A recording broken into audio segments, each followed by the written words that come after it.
پر همدې موضوع بحث هم لرو. درنو لیدونکو، په بحث کې راسره د سیاسي چارو شنونکی مصطفی مستعان او تر لږ ځنډ وروسته به د پوهنتون استاد عبیدالله برهاني هم له موږ سره وصل سي. مستعان صاحب سلام، ستړی مه شئ، ښه راغلاست خپرونې ته. د هند غوښتنې د شانګهای د همکاریو سازمان په غونډه کې په دې تړاو به هم سره بحث وکړو. لومړی که د خپله د شانګهای د سازمان د ناستې په تړاو راته ووایي، دغه ناسته د افغانستان په تړاو څومره مهمه کیدلی سي او څه فکر کوئ د کومو موخو دپاره دغه ناسته یو ځل بیا راوبلل سوه او یو ځل بیا ترسره سوه؟ د هغه هم د افغانستان تر ډېره مسایل پکې د افغانستان مطرح کیږي. السلام علیکم ورحمة الله وبرکاته. د شانګهای موضوع دغه کنفرانس چې دوی تر څو زیات شو هغه دوی پیل کړی دی، دوی غوښتل چې په نړیوال نظم کې د افکار د مقابلې کې یو سازمان په مخکې لاړ شي. تر اوسه پورې دوی ونه شو کولی چې د امریکا په نړیواله په سطحه باندې کوم موقف لري د هغې ځای ناسته شي او د دوی دغه کنفرانسونه تر دا شان شوي دي چې تشریفاتي ډول باندې یعنې یو ډول بڼه یې ځان ته اخیستې ده او په دې کې ټوله لویه ستونزه ده چې په دې کې کوم هېوادونه چې ورکې شاملېږي هغه د امریکا منافعو دپاره ډېر نسبت دی چې روسیې او چین د منافعو دپاره کار وکړي. په ډول مثال هند صدر اعظم څو ورځې مخکې امریکا ته راځي او د امریکا نه قرارداد کوي او د دې نه د ډرون طیارو خریداري کېږي او داسې د انجن د فابریکو په باره کې بحث کېږي چې په هند کې به د طیارو انجن فابریکه جوړه شي. دغه امتیازات چې د امریکې لخوا دوی ته ورکړی کېږي د دې لپاره ورکړی کېږي چې هند په کار دی چې په واضح ډول ویل کېږي چې هند دوی تقویه کوي د دې لپاره چې د چین مقابله دی د هغې په جنوب کې دوی وکړي. د دې په ځای چې امریکا هغوی ته جګړې ته ورشي، هند ورسره باید مقابله وکړي او د هند تقویت کېدل ډېر زیات دې ته اړین دی. د هغې نه علاوه ایران پکې ور شامل شو چې ایران یعنې تر ډېره دا ویل کېږي چې ایران د امریکې مخالف ده، مګر که تر کومه حده پورې موږ ګورو ایران اکثر د امریکې منافع تضمین کړي دي او د هغې په بدل کې هم امریکا کله ناکله دوی ته امتیازات ورکوي او کله دوی په داسې شکل سره یعنې سیاسي ډول باندې مواجه کوي چې دوی د وخت مثال د اوکراین د جنګ د اوږدولو لپاره دوی ولېږل چې د روسیې سره مرسته وکړي اوکراین جنګ د اوږد شي. دغه اوس ایران په دې کې ور شامل شو. نو دا د شانګهای کنفرانس کې موږ تاسو ګورو دا د نړیواله سطح باندې کې دوی کوم داسې لویه تبدیلي نه راوستې او دوی چې اوس مثلا په ډول مثال په دې کې د هند صدر اعظم د افغانستان باره خبره کوي، نو که تاسو وګورئ د خبر نه تاسو دا برداشت نه کوئ چې دوی به کوم نوې خبرې کړي یا نوې وړاندیز به کړي، هماغه څه چې د امریکایي منافعو سره سم دي. ډېره زیاته مننه کوم مستعان صاحب د هند په دې پالیسۍ باندې. بالاخره هند د افغانستان په تړاو څه ډول یو پالیسي لري؟ په کور دننه برداشت د هند په تړاو داسې موجود دی چې هند تل د افغانستان سره د یو ښه ګاونډي په توګه رفتار کړی او د دې ترڅنګ تر ډېره د افغانستان سره په سختو حالاتو کې مرسته هم کړې ده. سوداګري مو له هند سره ډېره ګټوره تمامه سوې په افغانستان ته او داسې ورته ډېری نور مسایل. هند د شانګهای په د همکاریو سازمان په ناسته کې د افغانستان شته ستونزې یادونه کوي. څه فکر کوئ موخه د هند څه شی ده؟ واقعا د دوی پالیسي د افغانستان پر وړاندې هغه څه ده چې په کور دننه برداشت کیږي؟ د هند پالیسي د هند ټینک ټانک مطبوعات باید ولوستل شي. په هغې کې زاړه جنرالان د دوی زاړه د استخباراتو مشران د دوی په هغه کې لیکنې کوي او هغوی په 2020 کال کې دا ویلي که موږ غواړو چې په واګه سرحد باندې چې د پاکستان او د هند ترمنځ ده که موږ غواړو چې دلته جګړه پیل نه شي باید جګړه په افغانستان کې جاري وساتلی شي. یعنې د دوی ستراتیژیک ګول دغه دی چې افغانستان کې دی باید د جګړه جاري پاتې شي د څو وجوهاتو له وجې نه. یو دا چې دلته کې په افغانستان کې ناامني اوسېږي د پاکستان باندې اثر غورځوي او د پاکستان وضعیت خرابېږي ورسره او د دې سره پاکستان مجبور چې خپل غربي سرحد وساتي نسبت دې ته چې خپل شرقي سرحد وساتي. دا یو موضوع ده. بله دا چې که تاسو تاریخ کې وګورئ همیشه کې پاکستان ضربه خوړل هغه د هند نه دومره ضربه نه خوړله څومره چې د افغانستان لخوا نه دوی متاثر کېږي او د پاکستان اصلي اقتصادي منافع چې دي او که هغه د هند که د امریکا لخوا نه کار څنګه ده دا آسیایي میانه ته دوی لاره پیدا کول دی چې دلته دوی لپاره خنډ باید پیدا شي او د هغې نه نور مهمه دا چې خپل د هند بقا دپاره که تاسو تاریخ کې وګورئ هند د افغانستان نه فتح شوی ده، که دا مغولانو که پښتانه که ترکانو که هر څوک وو، دوی ورغلي د افغانستان نه او هند فتح کړی او هند باندې حکومت کړی د زرو کالو په برابر کې. که تاسو دا وضعیت وګورئ، هند د یوازیني چا چې ډېره ضربه یې خوړل ده یا دوی نه دي پرېښي چې دوی خپل حکومتونه جوړ کړي، هغه افغانستان و. دغه خاوره یعنې د افغانستان پر وړاندې د هند پالیسي هغسې نه ده بلکې برعکس چې د کورنیو تحلیلونو په تړاو ده. ډېره زیاته مننه کوم. مننه مستعان صاحب، بیرته درګرځم تاسو ته. برهاني صاحب هم له موږ سره په خپرونه کې وصل څه. ښه راغلاست برهاني صاحب، تاسو هم خپرونې ته ښه راغلاست وایم. د شانګهای سازمان د همکاریو ناسته تاسې څنګه ارزوئ؟ په دا وروستیو کې یو ځل بیا د شانګهای همکاریو ناسته د دغه سازمان ناسته د افغانستان په تړاو څومره مهمه کېدلی سي او د دې ترڅنګ یو ځل بیا د دغې ناستې موخې او اهداف څه شي؟ سلامونه احتراما تاسو ته او ستاسو د میز ګډونوالو ټولو لیدونکو کتونکو ته. حقیقت خو دا دی چې د شانګهای د همکارۍ غونډه یا مسلسلې غونډې کې په سیمه کې دي او که په نړیوالو کې دي، کوم خاص تفاوت د افغانستان د سیاسي مسالې په اړوند باندې نه لري. دا چې اقتصادي حالاتو باندې د سیمې په اړوند باندې خصوصا افغانستان خپل یو ستراتیژیک موقعیت لري، نو په هغې اساس باندې اهمیت لري. اما هغه پوښتنې چې په نړیوالو نورو کانفرانسونو کې کیږي یا هغه غوښتنې چې نړیوال کې د افغانستان په هکله باندې فکر کوم عیني پوښتنې دي، لیکن کېدای شي شکل او بڼه به یې بدله وسیږي. او هغه دا دی چې د پراخ بنسټه حکومت یا دوی ورته ټول شموله وي، ولو که په سیاسي ادبیاتو کې زه کوم ټول شموله حکومت نه ګورم او نه په سیمه کې کوم ټول شموله حکومت شته او نه زموږ په د عربي او اسلامي نړۍ کې شته. اما دا دی چې په افغانستان کې اوسنی حاکم نظام چې د یو تشې په دورسل کې چې جمهوریت سقوط کړی، تشه ډکه کړې، خدای دې کور آباد لري. اما باید یو څه اقدامات داسې شوي چې هغه مسلک شموله شوی وای. دا هغه څه دي چې په دننه ځینې وخت کې د اصلاحاتو په نام باندې همیشه غږونه راپورته کیږي. دویمه موضوع چې هغه د ښځو د حقوق د بشر یا خصوصا د ښځو د حق موضوع د موضوعات یا د تعلیم په موضوعات باندې دا کوم نوي موضوعات نه دي چې شانګهای کې دوی مطالبه کوي. هغه درې وړ موضوعات په نورو نړیوالو ناستو کانفرانسونو کې همیشه مطالبه شوي دي. خبره دا ده چې په دې باندې مختلف تفسیرونه دي، خو د افغانستان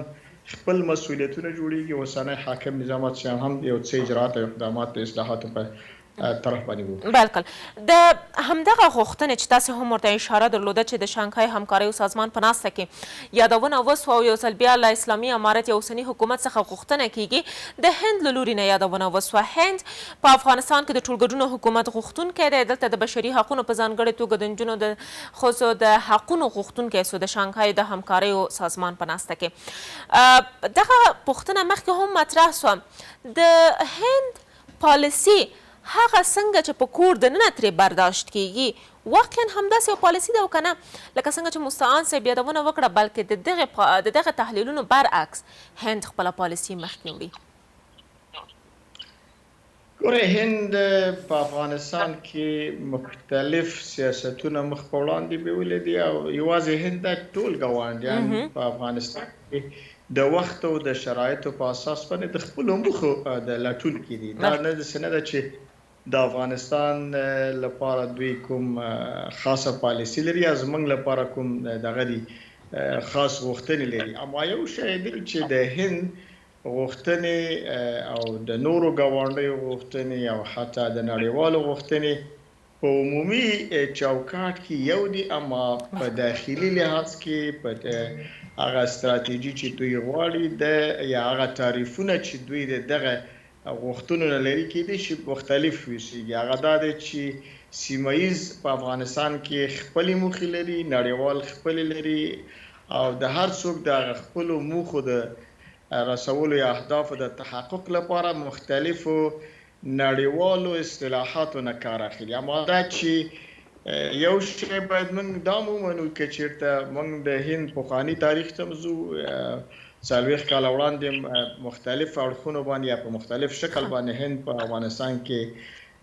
دغه لروده انوالو و یا په اختلاف باندې کار کوي. اما دا ده چې په اوسني حالاتو شرایطو کې هند په منطقه کې رول لري لکه چې نور ګاونډیان هم لري.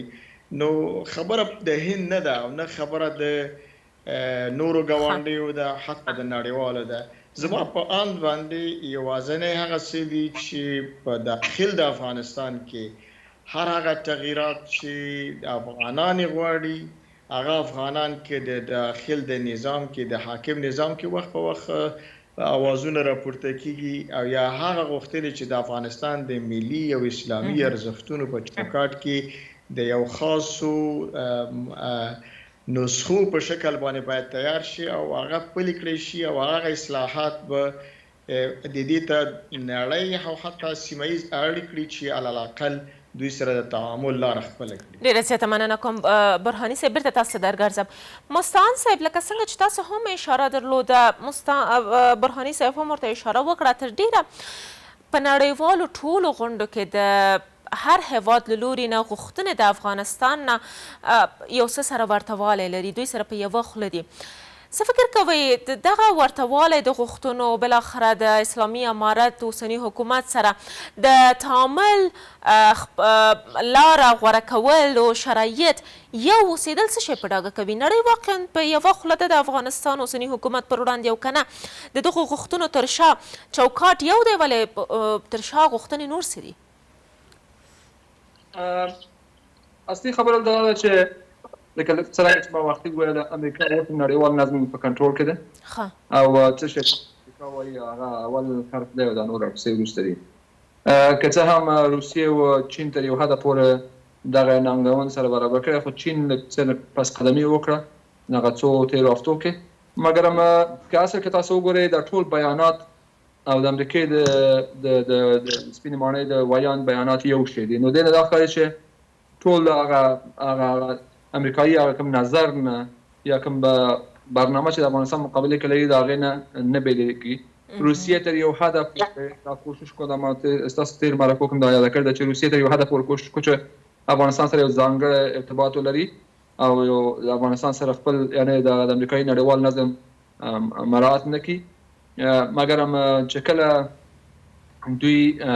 د افغانستان خارجه وزارت او یا د استخباراتو مشران لاړل په ترکیه کې د امریکایي استخبارات سره وکتل، نو امریکې په دغه خفیه ملاقات نشر کړ په مطبوعاتو کې. د دې سره دا وشو چې روسیه هغه اعتبار په امارات باندې ورختم کړي. دا یوه برنامه وه، یوه سازش شو او د روسیې اعتماد په دغه حکومت باندې ورختم کړو. هغې د وجې نه دغه روسیې ما هغه بیان نه وروسته پاتې شو، بېرته ټول شمول ته ورغی. دا رنګه د روسیا چې په خپل د شانګهای د کنفرانس غړی ده، هغوی همیشه په افغانستان کې د حکومت په ځای د ډلګیو چې کړی ده، یعنې هغوی سره تحقیقات کړي دي، مرسته یې کړې ده چې دا د سردار داود په وخت کې حکومتونو د کمونستانو سره چې کله کمونستانو کې خلقیانو حکومت راغی د پرچمیانو سره، د پرچمیانو کې به د پښتون او تاجک او دوی ترمنځ دغه مرسته وکړي. دا رنګې د ډلګیو سره دوی نو خپل روابط ساتل نسبت د حکومت سره. مګر هم د دغه حکومت شروع دا شانده وکړه چې من حیث د یو دولت دوی سره د لومړي ځل لپاره باقاعده برنامه شروع کړه. مګر امریکایي چل دا و چې یو بل سره مننه. مستعان صاحب بحث به تر لنډې دمې وروسته دوام ورکړو. درنو لیدونکو زو لنډه دمه اخلو، تر دمې وروسته بحث ملا هم دوام لري. له موږ سره اوسئ.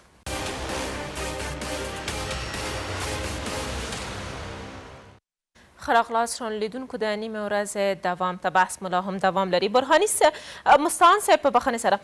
تاسو په خپلو تېرو خبرو کې یادونه وکړه دا چې د نړیوالو هیوادونو د ټولو نظریات د غوښتنو په تړاو یو دي. تر ډېره د امریکا اهداف تعقیبېږي، امریکا تر ډېره حاکمه ده په نړۍ باندې، نو ځکه هغه اهداف چې امریکا لري. راځم ټکي ټکي دغو اهدافو ته او دغو غوښتنو ته. ټولګډونه حکومت، امریکا کوم ټولګډونه حکومت چې غواړي د روسیې، د چین، د هند او داسې ورته نور د سیمې هیوادونو غوښتنه هم همغه شی ده؟ تقریبا هو. ګورئ د ټولګټونو حکومت دوی خو تاسو ته واضح ده چې دا نه ده ښه نو پاکستان کې باید ټول معیار دې شو ده ټول اهداف وي په بخښنې سره مستعان صاحب زه تاسې اواز سم نه لرم نه پوهېږم ستونزه حتما انټرنیټي ده له همکارانو نه هیله کوم چې ستونزه حل کړي تر هغې چې ستاسې د انټرنیټ ستونزه حل کېږي زه تاسو ته بیرته راګرځم برهاني صاحب همدغه پوښتنه غواړم له تاسو څخه وپوښتم یادونه وسوه چې تر ډیره د دغو یو شان غوښتنو تر شا تر ډیره اهداف د امریکا تعقیبیږي امریکا په هیوادونو باندې حاکمه ده او د دې ترڅنګ هغه اهداف چې امریکا غواړي تر ډیره دغه نور هیوادونه یې هم تعقیبوي ولې فکر کوئ چې د دغو غوښتنو تر شا د ټولو هیوادونو موخه یوه شی ده آیا هند چین روسیه هم هماغه ټولګډونه حکومت غواړي چې امریکایي غوښتنه ده او یا هم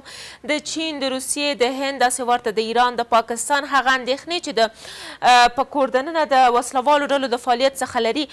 ورته والی له امریکا سره لري او که نه مننه دا یو ډیر مواجه سوال دی او سوال ډیر په ځای دی اصل کې کله کله داسې وي چې سړی باید ووایي چې صحیح ده چې طالبانو په دې ولس باندې لوی احسان دا کړی چې د هغه چور چپاولو د فساد او د یو خاص کلمه چې استعمالیږي په ډېرې بخښنې سره چې لنډغرزم دا ټغرې ورټول کړي خو د دې سره سره باید اصلاحات رامنځته شوي وي چې هغه اصلاحات اړین رامنځته نه شو نو دغه اصلاحات تقریبا په یو شکل نه شکل د ټولې نړۍ د لخوا نه زمزمه کېږي او که دا د امریکا متحده ایالاتو لخوا نه دي او که د نورو هیوادونو څخه دي یو شی باید دا ووایم چې د امریکا متحده ایالات په دې هکله باندې ملامته کول یا دې ته ګوته نیول چې یوازې دوی غواړي او د دوی د یېرې نه نور نه غواړي زه فکر کوم دې کې یو څه اندازه مبالغه هم وي او داسې نه ده چې لکه د نورو هیوادونو حتی د روسانو سره د روسانو نږدېوالی د خپله طالبانو سره یا څه اندازه تفاهم په اصطلاح باندې دا هم تقریبا امریکایانو د منځه یوړه دا فکر کوم مبالغه ځکه ده چې روسانو د ابتدا نه کوم خاص توجه نه لري او هغوی خپلې اندېښنې لري او خپلې موخې لري که هغه تحقق ته ونه رسېږي چې امکان لري همدارنګې که چینایان دي هغوی خپلې موخې هم لري په عین وخت کې د موخو سره څنګ کې د دوی لوی اقتصادي بازار د امریکا سره دی نو نشي کولی چې د امریکا لپاره یا د خپلو اقتصادي موخو لپاره د افغانستان باندې اعتراف وکړي یا ورته دومره ورنږدې شي چې علی الاقل د خپل اقتصادي بازار دغه لپاره مشکلات پیدا کړي راځو دې ته چې د نورو هیوادونو او د امریکا د ټولګډونو دغه چې دی تعریف فکر نه کوم چې یو چانټي وي ځکه چې ځینې طرفونه خصوصا سیمه ییز بیرته پکې هماغه پخوانۍ فاسدې څېرې چې په افغانستان کې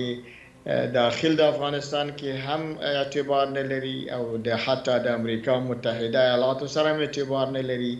او هغه دا چې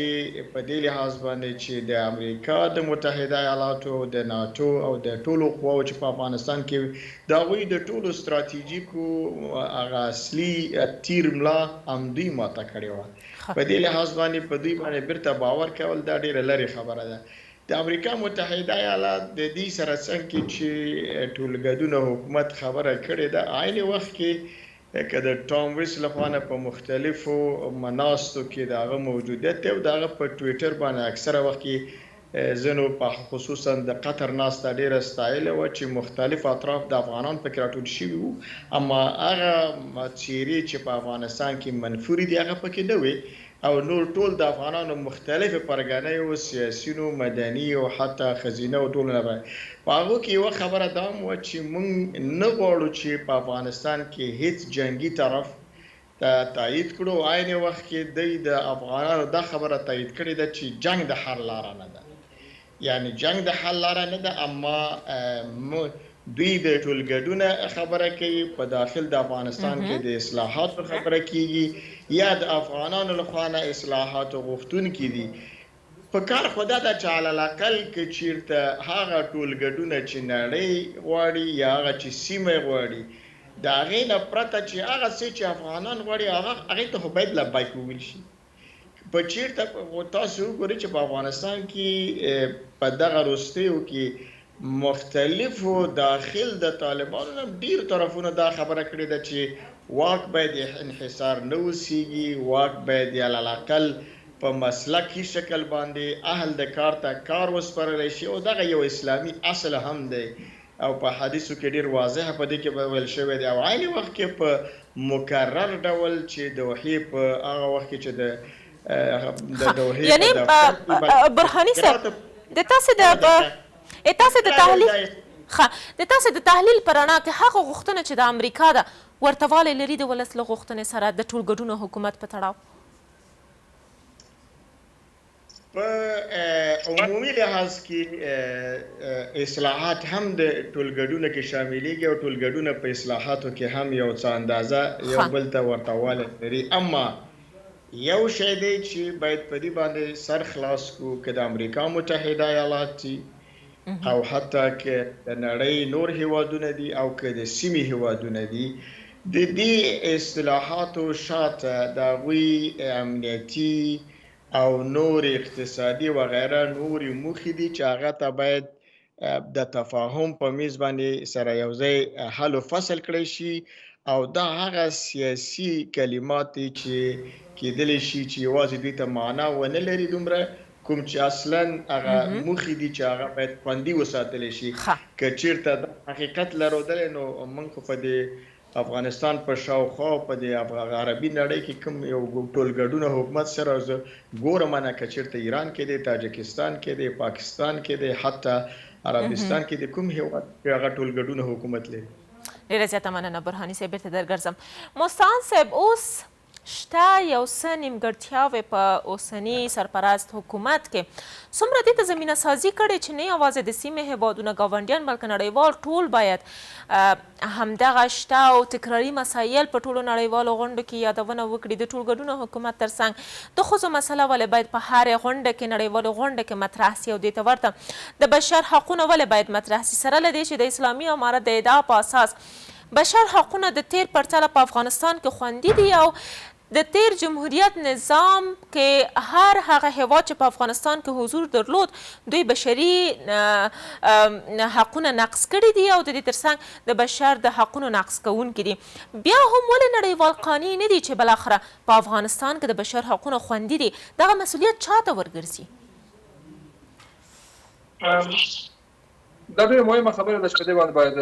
فکر وشي. اصلي د امارت د خوا نه دا دوی ته جوته ده چې دوی که هر څه وکړي دا د ټول حکومت بحث چې دی دا یو بهانه ده. لکه څنګه چې ګران ورم ویله او ما وختي ویل چې موږ خواوشا یو هېواد هم ټولګډونه نه دی، د همدغه خپله هند په خپله ټولګډونه نه دی، ایران نه دی او هېڅوک نه دي. مګر چې کله بحث راځي افغانستان به دوی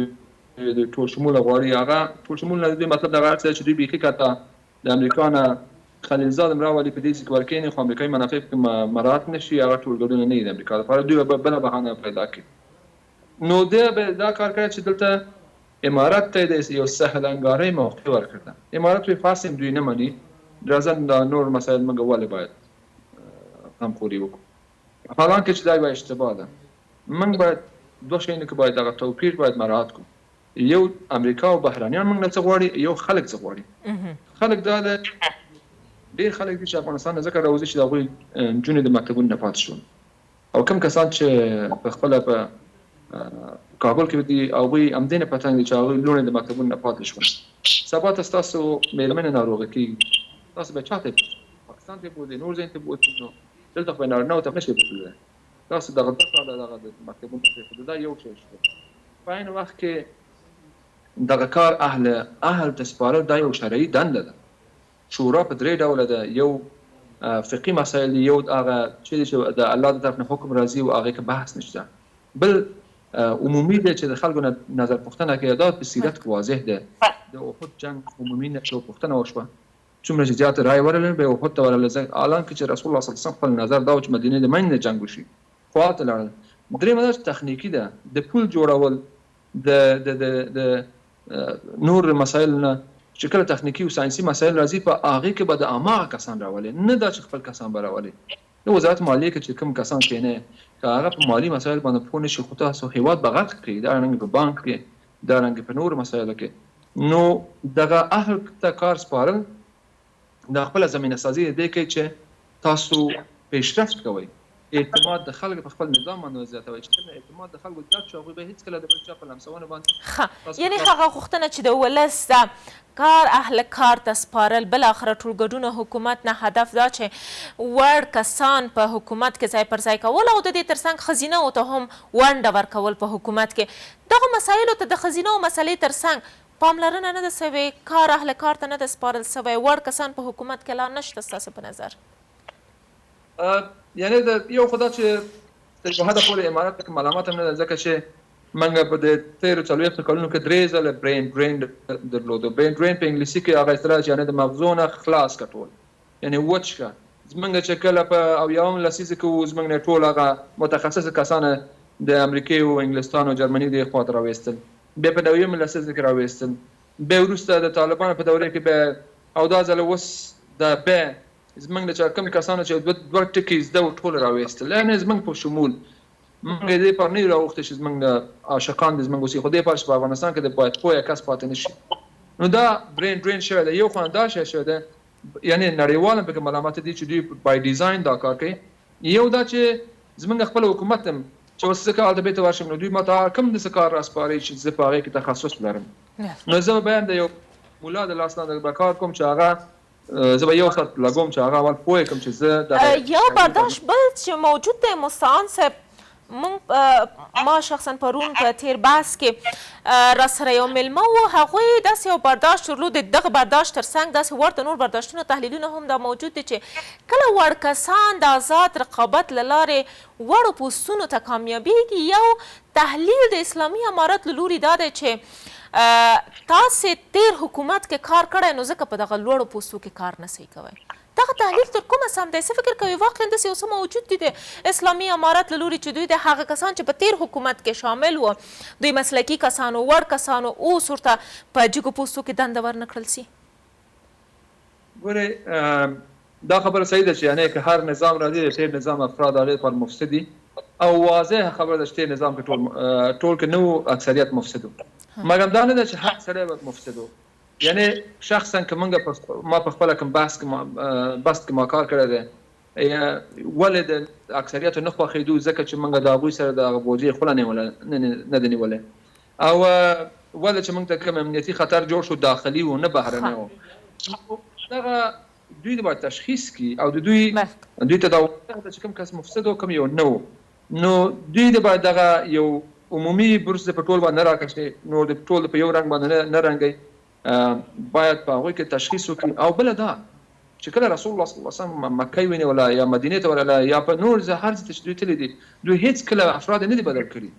کوم کسان چې په کوم رولونو کې په هماغه رول کې ساتلی مګر دا یې کړی چې مجازات او مکافات مساوي وو فساد پر وړاندې مجازات شدید ول نو هغې د وجې نه خلکو فساد نه شو کولی او نظام پرې برابر شول که تاسو خپل نظام په صحیح توګه وشئ ساتلی فساد جلوګیري په خپله ده دا په خپله همدغه کسان راوله خو دوی نه به بل پاک کس په نړۍ په مخ کې نه وي ځکه چې تا نظام پاک ساتلی مګر په نظام پاک ونه ساتې چې خپله یعنې هر څوک چې راولې دې نظام ته هغه مفسد شي که تاسو دغه شی نه کوئ یعنې که تاسو دا وایئ چې زاړه کسان مفسد و زموږ کسان به پاک پاتې شي نه دا هېڅ امکان نه لري که تاسو نظام خپل پاک ونه ساتئ مګر په عین وخت کې کسانو ساتنه ضروري ځکه ده چې که بیلنس د پاسه اوسېږي مګر د دې کسانو سره ستاسو نظام مخکې ډېره زیاته مننه مستعان صاحب بیرته درګرځم برهاني صاحب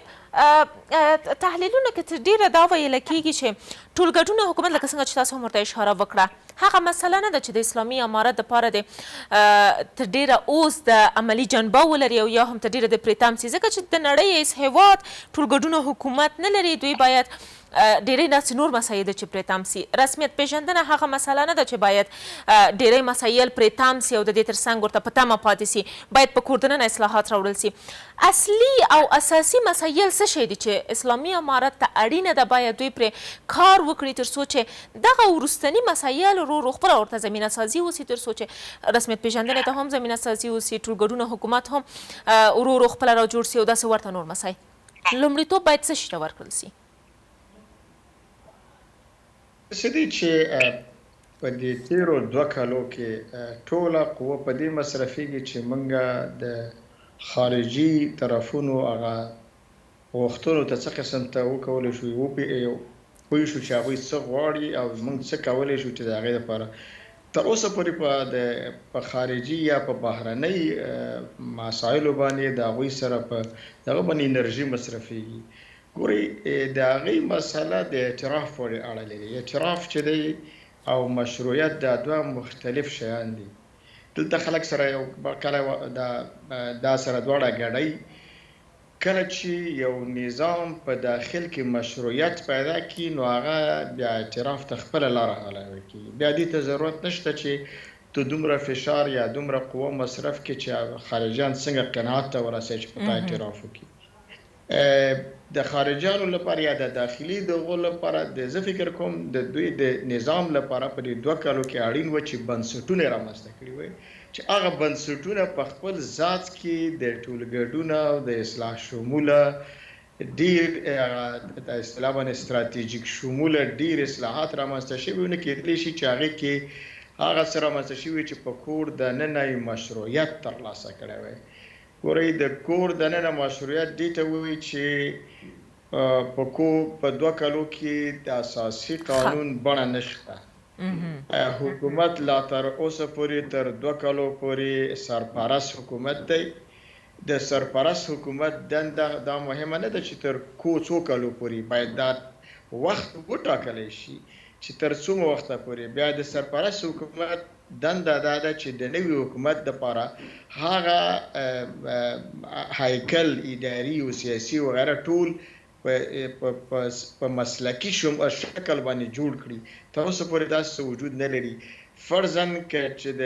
نظام په هیکل کې چې د اسلامي تصور باندې یوه شورا ده چې په سیاسي فقه کې ډېر واضح تعریف راغلی دی، هغه لا تر اوسه پورې موجودیت نه لري. یعنې هغه بنسټونه چې په داخل د هیواد کې نظام ته مشروعیت وربخي دا هغه څه دي چې دوی باید رامنځته کړي او دا هغه څه دي چې د نړیوالو باني به هم ډېر تر ډېره حده پورې تقریبا رفع کړی شي. ګورئ د ښځینهو مسله ده د تعلیم 2 کاله وشو، مختلف توجیهات دي چې هیڅ توجیه نه دینی د مرجعیت باندې ولاړه ده، نه په کلتوري مرجعیت ولاړه ده، نه په سیاسي مرجعیت ولاړه ده، نه داخل کې قناعت وړ دی او نه د باندې. یعنې یوازینی دا خبره کوم یوازینی هغه څه دي چې دوی د بهرمیشتو ځینو سیاسي سوداګرۍ لپاره بهترین تقریبا میټیریل په لاس ورکړي. که چېرته دغه شی نه اوسېږي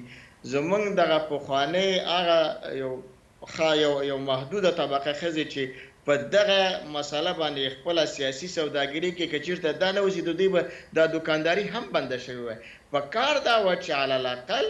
د ملت د غوښتنو سره سم د اسلامي او د ملي ارزښتونو په چوکاټ کې د دوی دپاره هغه نسخه تیاره شوې وای. دا هغه څه دي چې ملت یې غواړي، دا هغه څه دي چې طالبان یې غواړي، دا هغه څه دي چې افغان غواړي،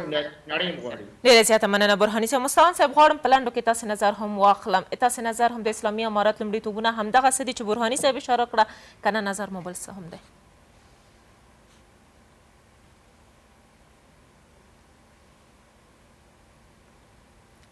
مستعان صاحب تاسې آواز له ما سره نشته.